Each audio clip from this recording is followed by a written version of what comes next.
Imagine finding a secret blueprint to real happiness, something so fundamental that it rarely gets talked about, yet it can transform your life. You might expect such a blueprint to be complicated, but actually, it's surprisingly simple once you know it. Picture this. Someone promises that by changing a few things in how you live, you can feel genuine happiness, not a quick high or a temporary fix, but a steady, warm sense of well-being that stays with you. This promise sounds almost too good to be true. You've probably felt it. All around you, people are chasing what they call happiness. More money, a better job, more followers on social media, the perfect vacation. And sometimes you find yourself doing it too. You work long hours, save up for the latest gadget or a dream trip, see a picture of a happy couple on Instagram and think, if only I had that, I would be happy. For a moment, these things can light you up. But after a while, that warm feeling fades away. It's like trying to grab a cloud, excited by the idea for a moment, but ultimately nothing tangible.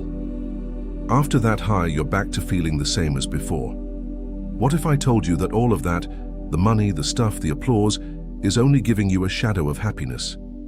In truth, a very different kind of happiness is waiting for you, one that doesn't disappear after a few days. And many wise people through history knew about this deeper happiness. They have charted the secret map we never learned in school. Today I'll guide you step by step from the kind of happiness most people chase, the fake stuff, to the real happiness you can actually build in your heart and keep. We'll use everyday language, real stories, and even ideas from famous philosophers. But nothing too fancy, just simple truths. Let's start by understanding the difference between false happiness and true happiness. False happiness is what most of us aim for without realizing it. It comes from outside us, like new toys, big parties, winning a game, or checking off some achievement. These things feel great when they happen. Imagine finally getting that gadget you've always wanted. For a day or two, you might feel on top of the world. Or say you saved up for a big vacation and had an amazing time. But a few weeks after you return, daily life feels the same as before, maybe even a little emptier than it did before the vacation. These bursts of joy are short-lived. Psychologists call this the hedonic treadmill. You chase one nice thing after another, and each one gives you a temporary boost, but then you adapt and your mood returns to baseline. You keep running fast but stay in the same place. That's why people say things like, I was happy for a week after my vacation, but now I'm bored again. Or, this new phone is cool, but now I'm already eyeing the next upgrade. You adapt incredibly fast. Even winning the lottery has been studied. Yes, the winners are ecstatic at first, but within a year or two, their overall happiness usually returns close to what it was before the win. The hedonic treadmill keeps turning, making us run faster, to reach the same spot of happiness. It's a bit like sprinting on a moving sidewalk at the airport. No matter how fast you run, the path keeps slipping backward. We mistake those quick highs for true happiness, when in reality they're fleeting. On the other hand, true happiness is more lasting and stable, something like a gentle glow rather than a quick spark. It isn't about those ups and downs, from outside things, but about a kind of peace and satisfaction inside. Think of moments like feeling proud because you helped a friend, or the warm comfort of a cozy evening at home with loved ones, or a sense of meaning after accomplishing something you care about. Those feelings stick around longer. Philosopher Socrates said true happiness flows not from physical or external conditions, but from living a life that's right for your soul, your deepest good. In other words, when you do what you believe, here's right, and take care of yourself internally, happiness naturally follows. It might be gratitude for what you have, or the calm you feel when you didn't let a stress ruin your day. These come from within, not from outside rewards. Socrates and other wise teachers noticed that your heart and mind are the real places where happiness starts. Real happiness might look like gratitude for life's simple gifts, or calmness under stress, things you carry inside you. It's often described as contentment or fulfillment, the feeling that your life makes sense and that you're living it well. This kind of happiness can weather storms because it's built on your own choices and values. Imagine two people. Person A inherits a fortune and throws lavish parties all year. Person B lives modestly as a teacher, rich in students' gratitude and simple pleasures. On paper, Person A has everything. You'd think they must be ecstatic. But often someone like Person B ends up feeling more content day to day. Why? Because Person B doesn't worry about losing that fortune or constantly keeping up with a flashy lifestyle. Instead, they have a daily purpose in teaching, and they find joy in small things. How excited a child is when they learn something new, or the quiet satisfaction of a lesson well taught. Person A might lie awake at night stressing over investments or trying to fit in with high society. Over time, that peace of mind makes a big difference. In fact, Aristotle pointed out something like this. He said, people who develop their minds and character tend to be happier even with fewer possessions. In short, who you become matters more than what you own. So if that pretty picture on social media, that dream car, that glamorous vacation isn't real happiness, why do so many of us keep chasing it? A big reason is the map we've been given since childhood. Many of us hear, though study hard, get a good job and you'll be happy. Families, schools and media repeat it, and ads show people living dream lives with the right product or lifestyle. We admire celebrities who have tons of money or fame and assume they must be happy. We compare our real lives to the perfect snapshots we see online. Because of all this, we end up following a script: get a stable career, climb the ladder, buy a house, maybe a nice car, start a family. We assume that ticking off these boxes will bring happiness. But here's the catch. Often it doesn't work out that way. It's like everyone is reading the same treasure map that actually leads to a mirage. Even research reminds us that tying our happiness to things we can't fully control, like money or approval, often backfires. John Locke put it plainly. Men always forget that human happiness is a disposition of mind and not a condition of circumstances. In other words, building your hopes on what's outside can leave you feeling empty, while true happiness comes from within. Modern positive psychology echoes this. It finds that gratitude, relationships, and personal growth lead to lasting well-being rather than material. Locke and today's science are saying the same thing. Happiness is an inside job. It's not that money or achievements are bad. They're not. Having enough money to feel secure, enjoy a comfortable home, or take nice trips is important. But when they become our only goal, we often miss out on what really gives life meaning. That's why you sometimes hear very successful people admit they felt empty after reaching a goal. They thought the trophy or the title would make them happy, but instead they realized something else was missing. Maybe time with family or pursuing a passion. So what exactly is true happiness? Philosophers from ancient times to today give similar answers. Happiness comes from who you are and how you live, not from what you have. It's the sense that your life has purpose and you're becoming a better person. One big piece is virtues and values. Aristotle taught that living virtuously, being honest, kind, courageous, wise, leads to a good life. He saw happiness as the goal of life. Think of it like tending a garden. You plant seeds of good qualities and nurture them with practice. If you cultivate kindness, patience, or courage, your inner garden flourishes. If you neglect these and only focus on weeds like envy or greed, the garden suffers. So working on yourself matters more than working on your car. When you act with integrity and compassion, happiness naturally grows from your actions. Another insight comes from Epicurus. He sometimes gets a bad rap, but Epicurus actually said we should enjoy simple pleasures and avoid pain. He believed that friendship, freedom from fear, and simple living are the keys to happiness.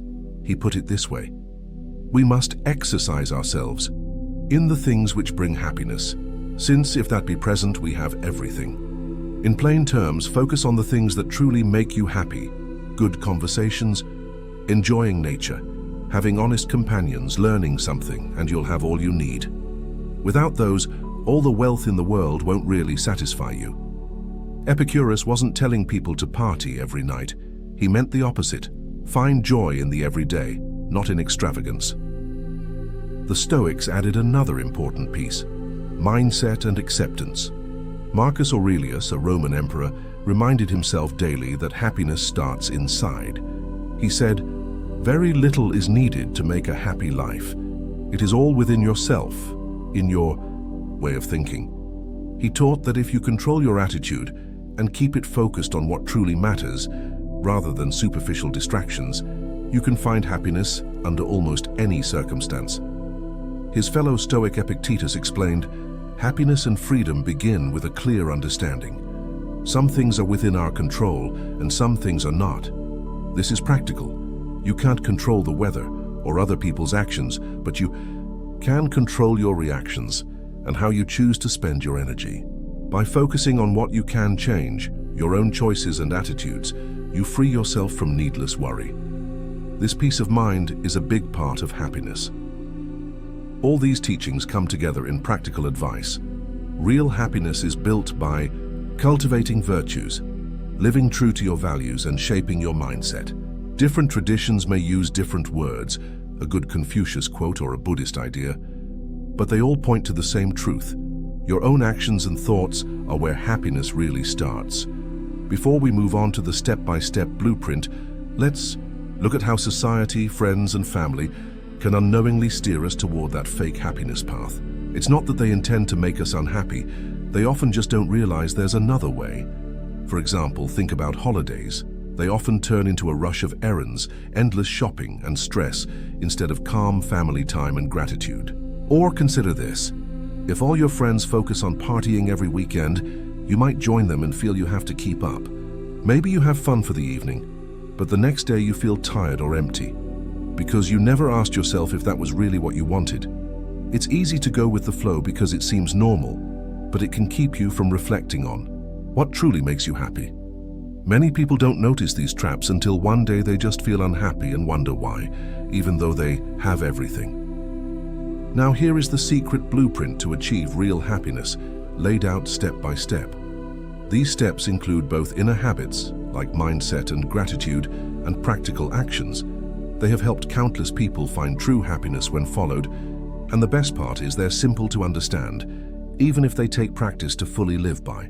First, clarify your own values and purpose. Figure out what truly matters to you, not just what others tell you it should be.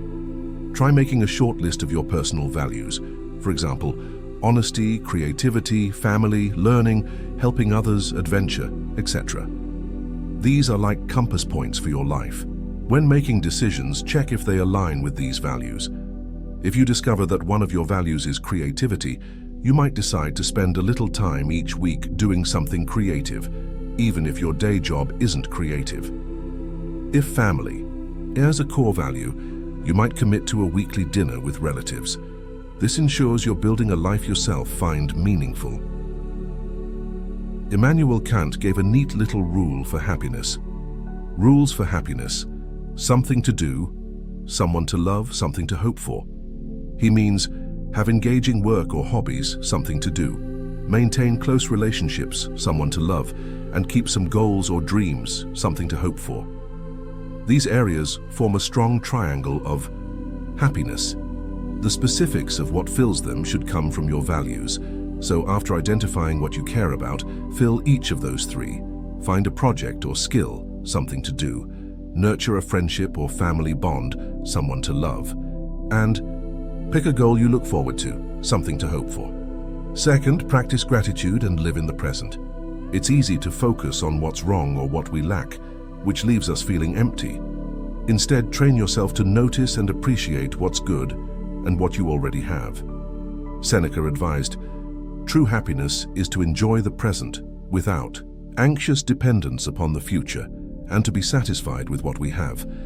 That means finding happiness in today, not always chasing after tomorrow. A practical way to do this is to keep a gratitude journal. Each evening, write down one or two things that went well or that you're thankful for, however small.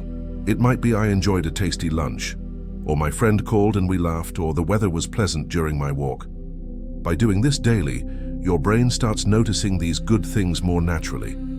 You can also simply say thank you more. Often, thank the barista for your coffee. Tell your co-worker you appreciate their help, or just think to yourself, I'm grateful I get to live here and enjoy this meal. These small acts of gratitude shift your perspective. Even if things aren't perfect, you'll realize there's always something positive to hold on to. Living in the present can also mean savoring simple moments. When you eat a meal, really enjoy each bite. When you go for a walk, notice the sounds and the trees.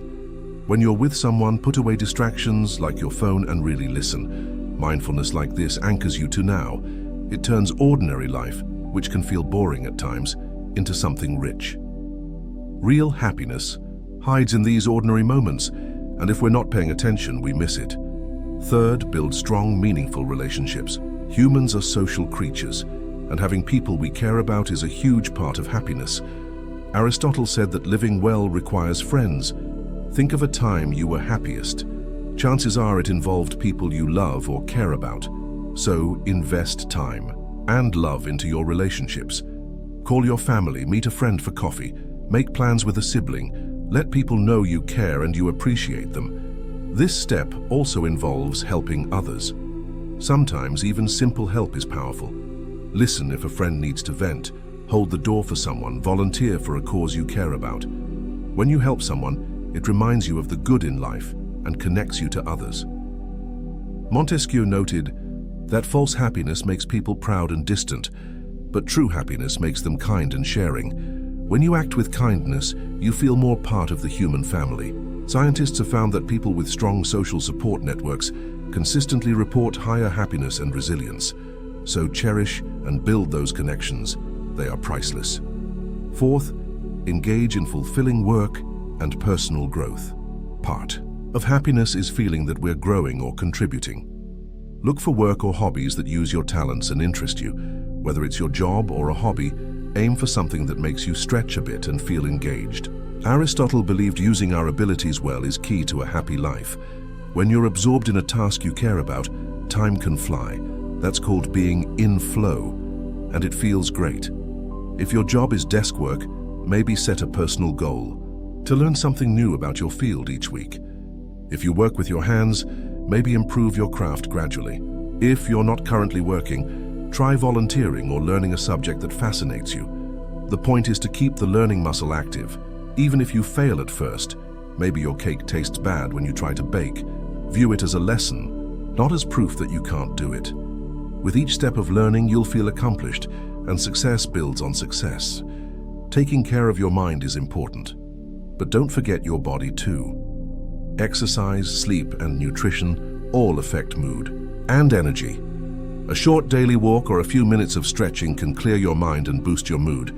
Philosophers didn't always mention exercise, but it's common sense. When your body feels strong and healthy, your mind has an easier time feeling good. So see this step broadly. Grow yourself mentally, emotionally, and physically. Fifth, practice mindfulness or spiritual reflection. Giving yourself time to be quiet and reflective can greatly increase happiness. This might look like meditation, prayer, journaling, or just a peaceful moment in nature. The goal is to calm the mind and gain perspective. Marcus Aurelius did something like this every morning. He would remind himself to stay calm and do the right thing no matter what came his way. You could adopt a simple version. Maybe first thing after you wake up, sit still for 2 minutes and focus on your breathing. When stress hits, pause for a deep breath before reacting. Even a short daily routine of quiet thought can build inner strength. For example, consider starting your day by mentally setting your intention, like, I will be patient today, or write a quick journal entry reflecting on how you feel. Over time, these practices make you more aware of your thoughts and less likely to be swept away by every worry. They're like mental training, giving you an inner refuge. Later in the day, when you face something stressful, you can draw on this calm center. Also, mindfulness shows you simple joys. If you dedicate even 5 minutes a day to just noticing, you might suddenly appreciate how nice it feels to drink water, or how grateful you are for a moment of silence. This habit can transform ordinary experiences into sources of happiness because you're truly present for them. Sixth, give to others. It might sound odd, but generous people tend to be happier people. Helping someone else, even in a small way, makes you feel good too. It could be volunteering, mentoring, donating, or simply giving your attention and care. When you help someone, smile, you create a shared happiness. Montesquieu's words remind us that true happiness inspires kindness, and science agrees. Acts of kindness release dopamine and other good feelings in our brain. For example, give someone a genuine compliment or lend a hand to a struggling classmate. Notice how it warms your heart when the other person genuinely thanks you or lights up. These moments remind you that you matter and can make a difference. Over time, helping others builds a sense of community and purpose that feeds your own happiness. Seventh, moderate your desires and simplify your life. We live in a world that tells us to always want more. More money, more things, more experiences. But this can make us perpetually restless. John Stuart Mill learned a useful lesson. I have learned to seek my happiness by limiting my desires rather than in attempting to satisfy them. In other words, try to be content with less. This isn't about being poor or unambitious. It's about craving wisely. Try a little experiment. When you feel an urge to buy something new or do something flashy, pause. Ask, do I really need this? Or am I just caught up in the moment? Often the urge fades in a day or two. Also, focus on using well what you already have. If you love music, enjoy the old songs or a simple instrument first, rather than buying the latest gadget. Another practical step is decluttering. Maybe donate clothes you never wear or remove apps that distract you. You'll often feel lighter mentally when your space is simpler. Think of it as cleaning weeds from your garden, so the good flowers have room to breathe. By living with fewer wants and more focus on what you have, satisfaction becomes much more possible. Eighth, stop comparing yourself to others. One of the surest traps is envy, thinking they're happier than me. But as Montesquieu warned, that assumption is almost always false. Everyone has private struggles you can't see. Social media shows perfect moments, not the behind the scenes. So when you find yourself comparing when, say, a friend's fancy car or a co-worker's achievements, pause. Remind yourself that everyone's life has low points. Instead of envy, try inspiration or gratitude. If your friend got a promotion, you might think, I'm really happy for them, and this also reminds me of my own goal. I'll work toward my next step too. Celebrate others' successes.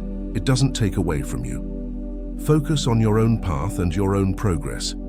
As a practical tip, limit the time you spend on social media or news if you notice it triggers comparison. Use that time to check in with yourself or do something you love instead. The less you judge your life against others, the more you can appreciate your own journey.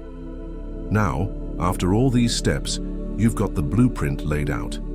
It's important to know that this isn't a quick fix or a checklist you do perfectly once and then forget. It's a gradual way of living. You'll probably slip up at times, and that's okay. If you spend a whole day chasing work and feel exhausted, notice it as feedback. Maybe tomorrow you'll take a break. If you find yourself complaining that life isn't fair, try to catch yourself and think of something positive instead. A common mistake is thinking we must feel happy all the time. We are human, and life has ups and downs. We will feel sad, frustrated, or anxious sometimes. That's normal. Treat those moments like passing weather. Epictetus, one of the Stoics, reminded us that to be happy, we should stop worrying about what we can't control.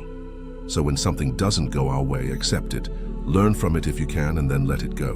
With a strong foundation, values, gratitude, relationships, those hard feelings won't knock you down for long. Here's a beautiful image to keep in mind.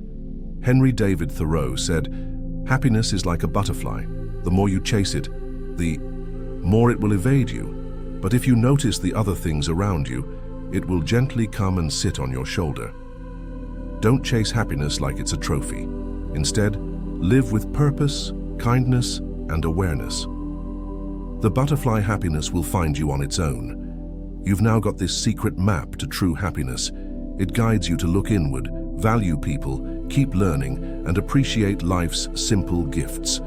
No one else can walk this path for you, but you have the tools to start. Try taking one step today.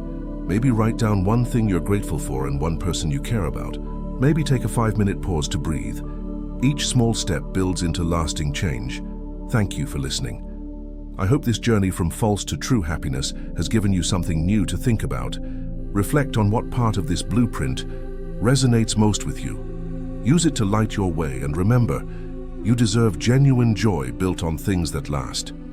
Now go take that step and be happy.